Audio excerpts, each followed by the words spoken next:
Space Pirates. Plane switching 2-layer action.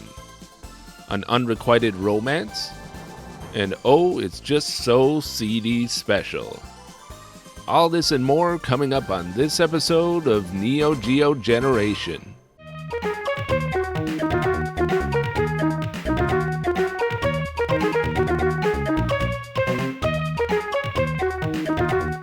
Welcome back to Neo Geo Generation.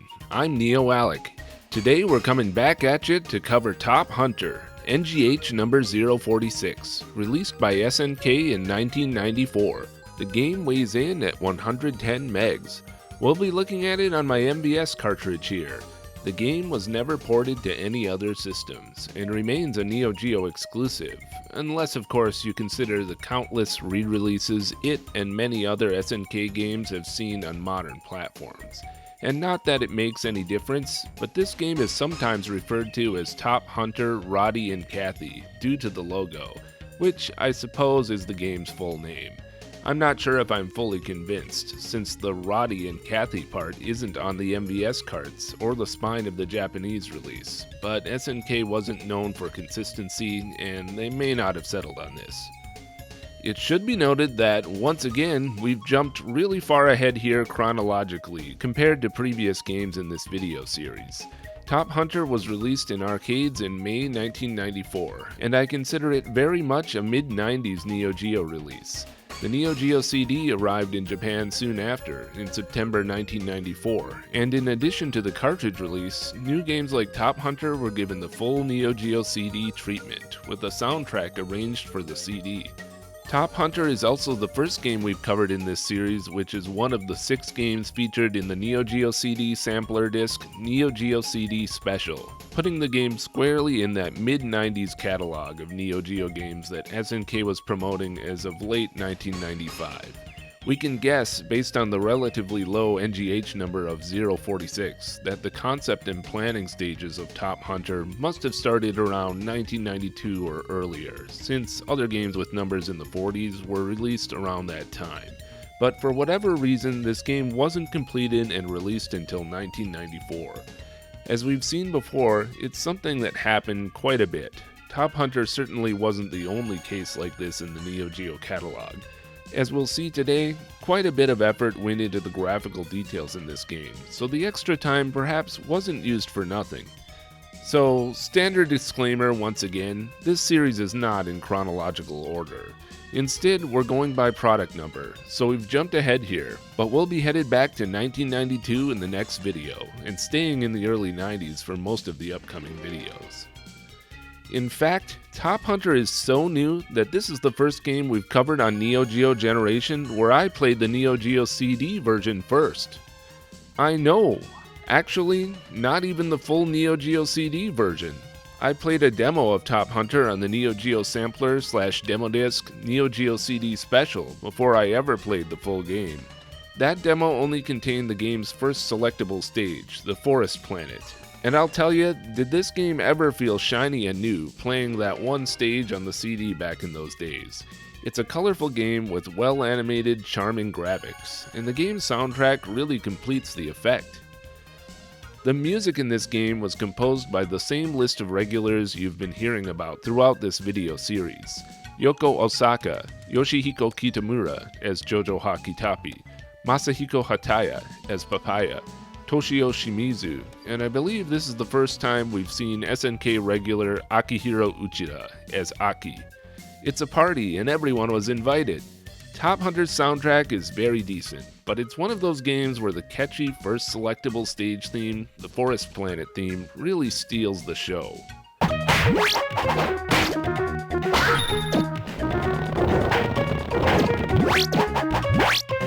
The rest of the soundtrack is kinda forgettable, at least for the first few playthroughs.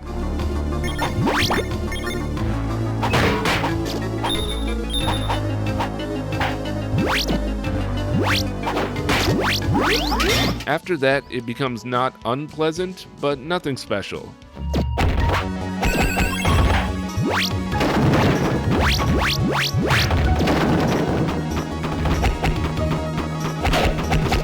And I don't know guys, I may be biased because I experienced it first, but I think the arranged version of that first stage theme is superior and really holds up compared to the cartridge version.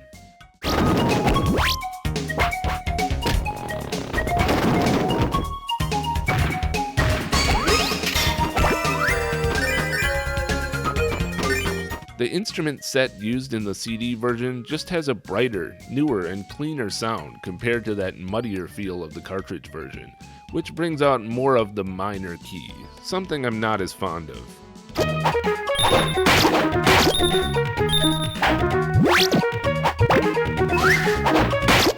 Please light up the comments though if you have a different take. Each planet has 3 musical tracks that play during the stages, and the BGM can change mid-stage. Each boss has a unique theme as well. Each of the BGMs played for a single planet generally share the same musical themes. Think Sonic 3 and Knuckles, and the way the different act themes work there.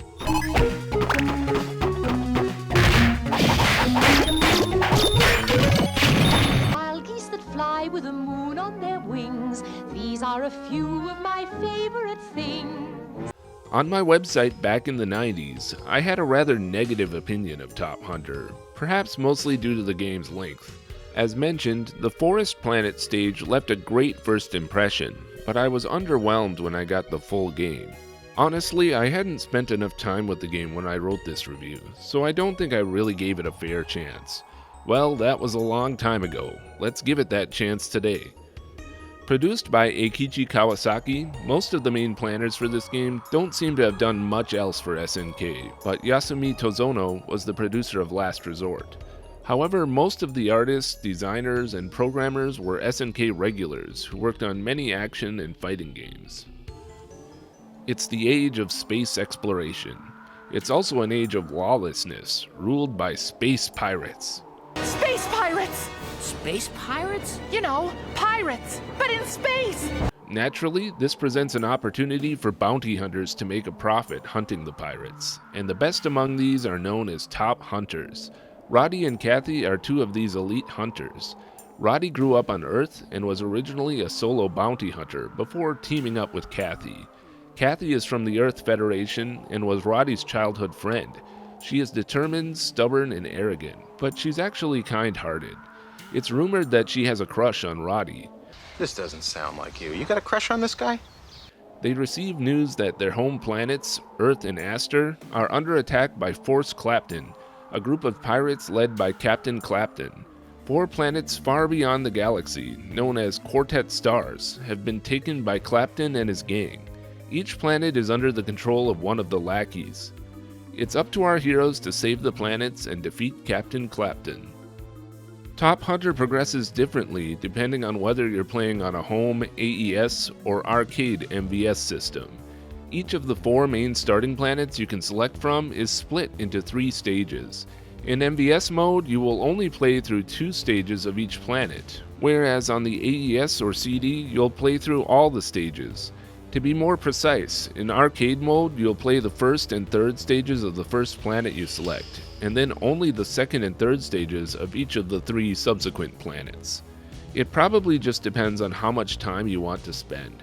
The full game in home mode will take over an hour to complete, and you won't miss anything, but the arcade mode takes only 45 to 50 minutes to clear. The ability to choose between home and arcade mode is a nice perk of upgrading your console's BIOS. Take control of either Roddy as 1 player or Cathy as 2 player. Press A to punch or attack. If you hold A momentarily, you can stretch your arm to grab enemies, objects, or items. Press A again to throw enemies or objects.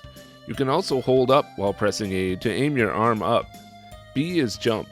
One of the main gimmicks of the game is the way the levels are divided between a foreground and a background plane, and you can press C to jump between them. This adds a layer of strategy and some puzzle elements, giving you 2 layers of action to keep track of. And no, there isn't any scaling effect when switching planes. The characters remain the same size on screen whether in the background or foreground. Instead, your character's colors change slightly to put them in shadow. It can be difficult to tell which plane enemies and objects are on at times. The D button doesn't do anything. pretty straightforward. To make things more interesting, you can also do some special moves by using many of the same inputs made famous by fighting games. For SNK fans, the direct inspiration for these moves may be obvious. You can do a projectile with a fireball motion, an uppercut motion, or just rapidly tap A. You can also do charge attacks like a flash kick or rolling attack. You can slide by doing a fireball motion with B. The moves can be difficult to pull off consistently, especially if you aren't using the fighting stick that you're most comfortable with, which can be frustrating. You'll want to grab this superpower icon, which transforms you into a super hunter. You'll want to avoid getting hit to hold on to these. These power-ups can be stacked for extra power. If you're hit, you can pick them back up if you're quick, but you don't want to get hit near the edge of the screen or it'll be gone. You'll be set back to power level 1 when you pick it back up, regardless of how many you had. They upgrade your special moves and are key to defeating the bosses quickly. There are even some special desperation moves that can only be performed when you're fully powered up, have flashing red health, and are on your final life. Each stage contains a hidden bonus stage. If you don't know where the entrance is, breaking everything you come across and climbing everything is a good strategy. The majority of them are pretty hard to miss, hidden behind one of these destructible barriers. Each of these is auto-scrolling, with our heroes riding aboard. The main goal is to collect all of the blue orbs and other items for a perfect bonus. Some bonus stages contain 1-ups. Your character won't take any damage from the spiky ball obstacles and enemies here, but of course they will hinder your ability to collect bonuses. The cutesy music here highlights the Neo Geo's SSG channels.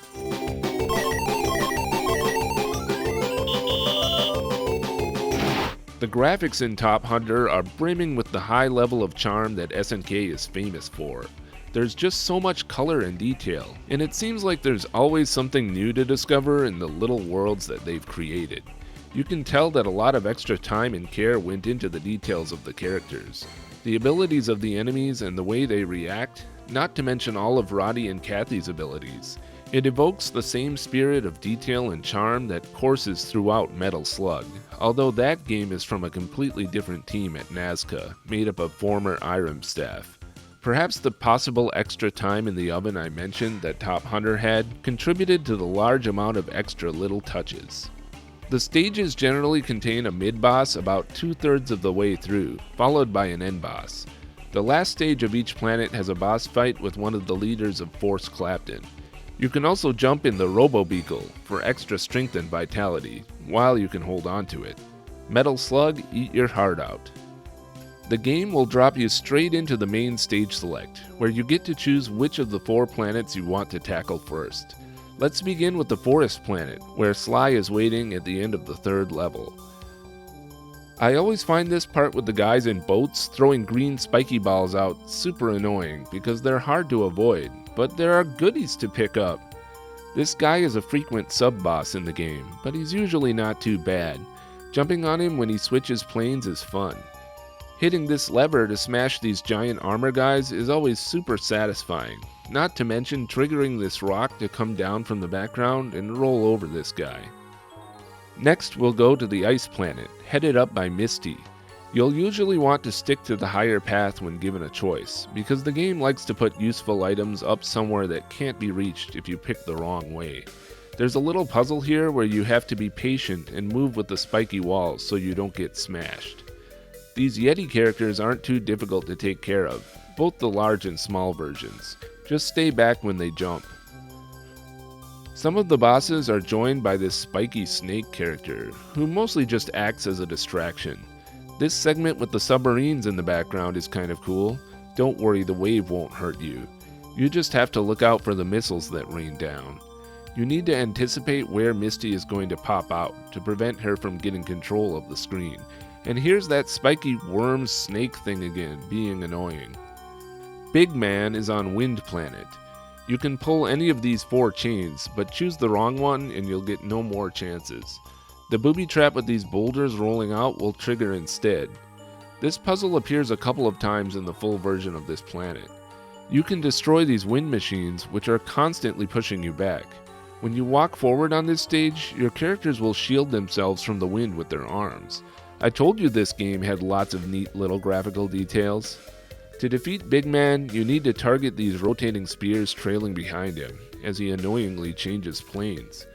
This sequence at the end with the ship crashing in the background evokes Metal Slug. And lastly, let's look at the Fire Planet and its appropriately named boss, Burn. There are minecart tracks and lava everywhere here. This planet has some sections where the background plane is completely closed. Here you need to pull this lever to open the door to proceed. There's just enough time to push these faces over before they breathe fire on you. And who let this other Yeti creature thing out? This is another enemy we get a chance to smash by pulling a chain at the right time. They hid some stuff in the ceiling here with these destructible walls that you can climb. The key to defeating Burn is hitting the head, so it will come off and you can destroy it. After clearing all 4 planets, the final stage is aboard Captain Clapton's ship, and it's just one level. It's more or less a quick gauntlet of everything we've done so far. Watch out for these platforms that can mush you. At the end, you'll go through a boss rush of all 4 of the previous gang members. They're all different here, except for Sly, who is kind of the same as when we first met him at the end of the forest planet. Finally, we'll face Captain Clapton, who has 2 phases. This dragon tank machine thing, and then we'll fight him on foot with his swords. The game has a secret alternative ending, available only when your system is set to the Japanese region. When playing the game in English, you'll only ever see this ending. The secret ending is unlocked on a Japanese BIOS by using a specific special move to finish off each of the bosses in the game's final boss rush. This does feel like one of those things that's a bit too obscure for its own good. The debug switches have an option to select any stage of any world. There's also a debug setting that will add 2 new powers to your Robo-Beagle, a fireball and a missile.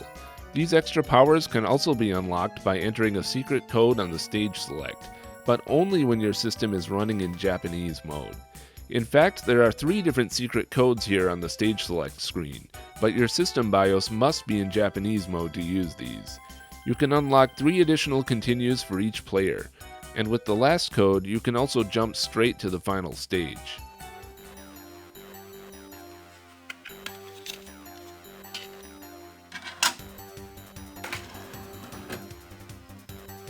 As mentioned, my first experience with this game was on Neo Geo CD Special, but I did eventually get the full game on Neo Geo CD, and I've got to say it was fine, but I was a bit underwhelmed by the experience compared with the impression left by that first stage demo on Neo Geo CD Special. The game's initial load to this boot menu takes 58 seconds on a single-speed system, and 32 seconds on a CDZ. It will then take an additional 22 seconds to load the first stage on single-speed systems, and 12 seconds on a CDZ. There is a similar load time between each of the game's planets, so expect that each time, with no wait between the separate sections of each planet. So just like most non-fighting games on the system, the loading time is really no big deal, with only brief waits to break up the long stretches of playtime. The game is otherwise the same as the cartridge version. Like the home cartridge mode, the Neo Geo CD version doesn't skip any stages. And as mentioned, I prefer the CD soundtrack to the cartridge, so this one is definitely a recommended Neo Geo CD release.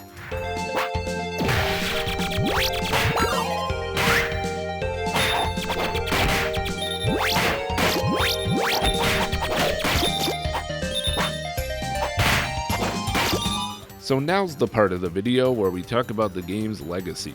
Roddy and Cathy both appear in the background of the Mexico stage in the King of Fighters 94, the China stage on KOF 97, and the China stage of KOF 2002 Unlimited Match. They also show up in Neo Geo Battle Coliseum. Roddy is with the Robo-Beagle in the Last Resort stage, and Cathy is in the Cool Cool Town stage. They both also have cards in the Card Fighters Clash series, but as for Top Hunter sequels, that hasn't happened. Top Hunter, Roddy and Cathy, remains a fun and unique pick-up-and-play arcade game for 1 or 2 players. Most of the special stages can be rather easy to locate, but there's quite a bit to keep you busy here. SNK put a high degree of effort into the wide array of moves and items, providing players with a variety of ways to approach the challenges. There are of course plenty of simple to learn 2-player games for Neo Geo, and Spin Master kind of scratches a similar itch, albeit in a less refined way. Top Hunter can perhaps drag on for a bit too long if you play in home mode, which isn't necessarily a bad thing, depending on how much time you're willing to invest. It doesn't wear out its welcome nearly as badly as Cross Swords 1. You really can't go wrong with Top Hunter the next time you need 1 or 2 player arcade fun that is easy to pick up and play, yet provides plenty of depth for return players. Thank you for watching another episode of Neo Geo Generation. Next time we'll be looking at NGH-047, Fatal Fury 2. It's another Neo Geo classic, so please like, comment, and subscribe, and join me next time. These fine folks you're now seeing on your screen are among the first patrons of this series. I'd like to extend a huge, heartfelt thank you. Head over to patreon.com/Neo-Alec if you'd like to help support this series by joining them. Until next time, go play some Neo Geo. This is Neo-Alec signing off.